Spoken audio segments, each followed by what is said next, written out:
नाम रिंकी बत्रा है और मैं रोहतक की निवासी हूँ। एक जागरूक कलाकार होने के नाते हम यहाँ पर सब एकत्रित हुए हैं, जिसमें से जो कलाकारों के बीच रोष है वो यहाँ पर देखने को मिल सकता है। जो साज बजाकर कंपनी करके अपना काम चलाते हैं, वो जागरण में अपना काम चलाते हैं, वो शादी ब्याह में अपना काम चलाते हैं, सांस्कृतिक समारोह होते हैं वहाँ पे अपनी रोजी रोटी कमाते हैं, वो कलात्मक मजदूरी करते हैं। भाई चौथा स्तंभ तो पत्रकार हैं जर्नलिज्म में, और पांचवा जो कलाकार होते हैं। और कलाकार जो है इस देश में शांति लाने में सबसे बड़ा योगदान कलाकारों का है। आज 3 महीने हो गए लॉकडाउन हुए और हमें मतलब कि हम एक प्रोग्राम नहीं है किसी के पास, सारे घर बैठे हैं, खाली बैठे हैं। सुने साज पड़े हैं, सुने साज पड़े हैं, सुनी हड़ताल है, कैसे गाँव गीत खुशी के, सुना हर संसार है।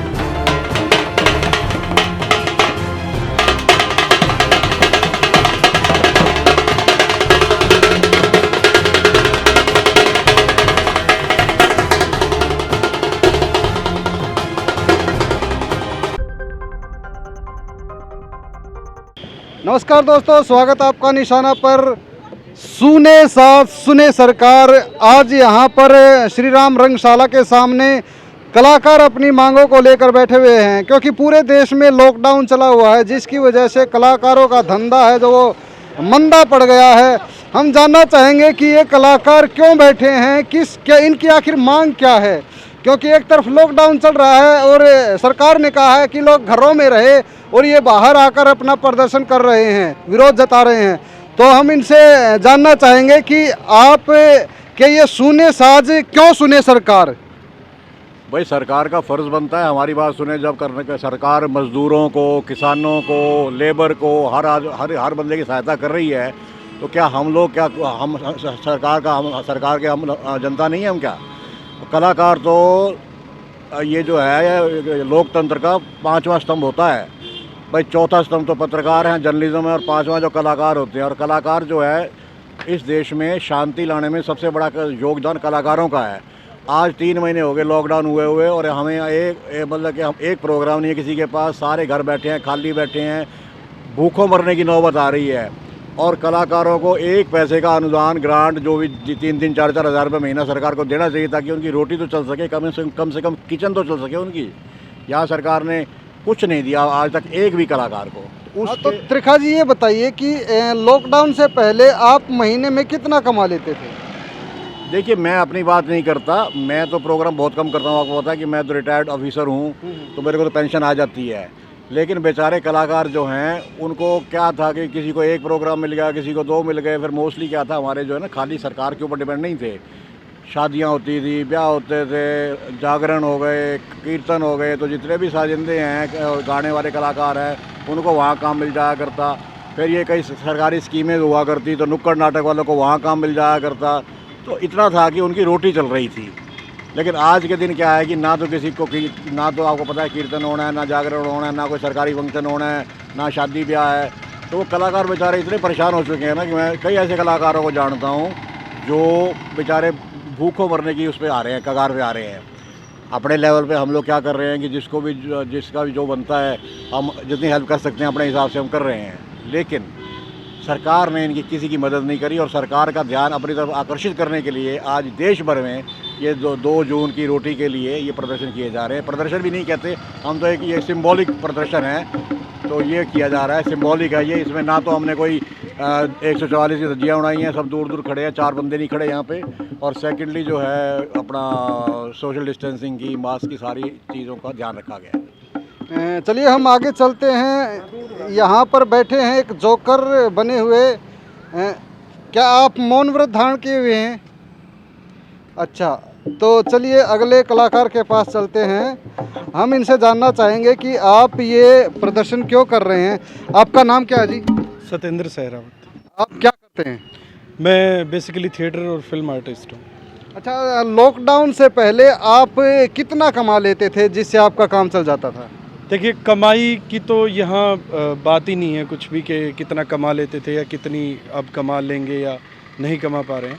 बात सिर्फ नीयत की हो रही है कि जो दिख नहीं रही है हमें कहीं से भी, कि इवन बड़े लेवल से लेके और स्टेट लेवल तक भी हम आ जाएं तो कहीं भी अभी तक किसी ने भी आर्टिस्ट की कोई बात नहीं की है। तो वो एक बड़ी चीज़ चुभी है।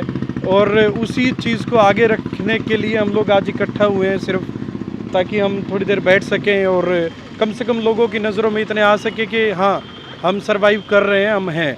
हमारे बिना आपका लॉकडाउन भी नहीं करता। आपने फिल्में देखी हैं, आपने यूट्यूब पे या कहीं भी जाके आपने बहुत सारे एंटरटेनमेंट के सोर्स हैं जो हमसे ही आते हैं। तो हम एग्जिस्ट करते हैं सोसाइटी में और बहुत अच्छे से करते हैं, जो कि अभी कोई महसूस नहीं कर रहा है। तो बस इसलिए हम इकट्ठा हुए थे आज। आप नीचे दिखाइए, ये इनके साज हैं जो सूने पड़ चुके हैं। पिछला लगभग 2.5 महीने से ये सूने पड़े हैं, क्योंकि जब इनका साज बजता है तो इनका घर चलता है, लेकिन सरकार कोई इनकी तरफ ध्यान नहीं दे रही है। मेरा नाम अविनाश है और मैं रोहतक में ये जो कलाकार इस समय पे अपना प्रदर्शन कर रहे हैं उनके साथ हूँ। और मेरा दुख, मेरा दर्द, मेरी पीड़ा ये है कि हमारे बहुत सारे साथी हैं जो साज बजाकर कंपनी करके अपना काम चलाते हैं। वो जागरण में अपना काम चलाते हैं, वो शादी ब्याह में अपना काम चलाते हैं, सांस्कृतिक समारोह होते हैं वहाँ पे अपनी रोजी रोटी कमाते हैं, वो कलात्मक मजदूरी करते हैं। लेकिन दिक्कत ये है कि पिछले 3 महीने से 2.5 महीने से सारा काम धंधा बंद है। कोई उत्सव नहीं हो रहे, कोई कलात्मक गतिविधियां नहीं चल रही।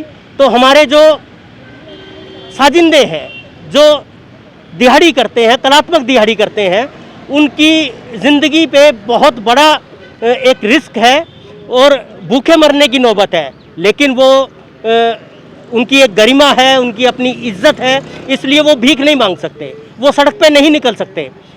हमारा ये कहना है कि सरकार उनके बारे में सोचे, क्योंकि यही लोग हैं जो सरकार की नीतियों को जन जन तक पहुंचाते हैं, सरकार की बात को लोगों तक पहुंचाते हैं, उनके दिलों में उतारते हैं, अपनी कला के माध्यम से, अपने गीतों के माध्यम से, अपने साजों के माध्यम से, अपने संगीत के माध्यम से।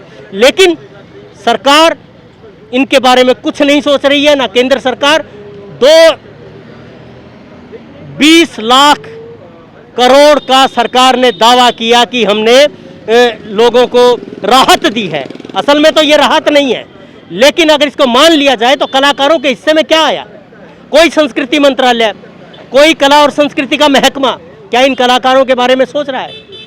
आज की दिक्कत नहीं है, पिछले 2.5 महीने की दिक्कत नहीं है। उन्होंने जो भी बचाया होगा एक दूसरे की मेहनत से, एक दूसरे की मदद से गुजारा चला लिया। लेकिन आप लॉकडाउन खोल देंगे तो भी कलात्मक गतिविधियां नहीं होने वाली, उत्सव नहीं होने वाले, तो आगे इनके साथ क्या होगा?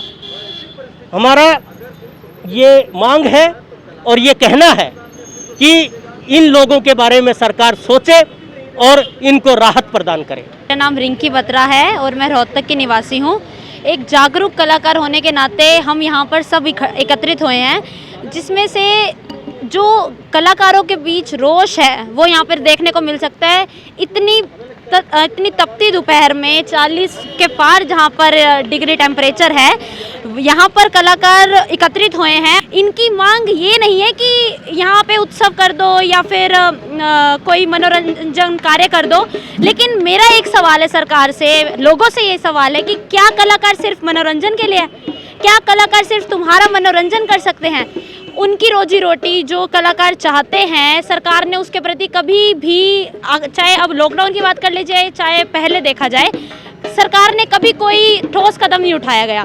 हम यही मांग करते हैं, हम यही चाहते हैं कि कलाकार चाहे कहीं का भी हो, किसी शहर का हो, किसी कस्बे का हो, किसी जिले का हो, को आर्थिक सहायता मदद दी जाए। पीछे भी कुछ कलाकार खड़े हैं, हम उनसे जानना चाहेंगे कि उनके क्या मांग मुद्दे हैं, अभी वो किस तरह से अपना जीवन व्यतीत कर रहे हैं। तो आपका नाम क्या है जी? मेरा नाम SS त्रिखा है। मैं अपने साथी कलाकारों के लिए यहाँ हूँ जो इस टाइम भूख की कगार पे हैं। उनको 2 जून की रोटी भी नहीं मिल रही, कहीं से आर्थिक सहायता, कहीं से और किसी तरह की सहायता नहीं मिल रही। और ये तब से है जब से लॉकडाउन है, और सरकार को इस तरफ अतिशीघ्र ध्यान देना चाहिए, नहीं तो एक दिन आएगा कि ये भूखों मर जाएंगे और इनको उठाने वाला भी कोई नहीं होगा। आप लोग भी जिस तरह से सरकार करती है, सबका साथ, सबका विकास और सबका विश्वास, उसी तरज पर कलाकारों ने भी 2 जून को 2 जून की रोटी के लिए सुने साथ सुने सरकार का प्रोग्राम किया है। तो आपका नाम क्या है जी, आप क्या करते हैं? मेरा नाम अनिल शर्मा है और मैं मेकअप का काम करता हूँ।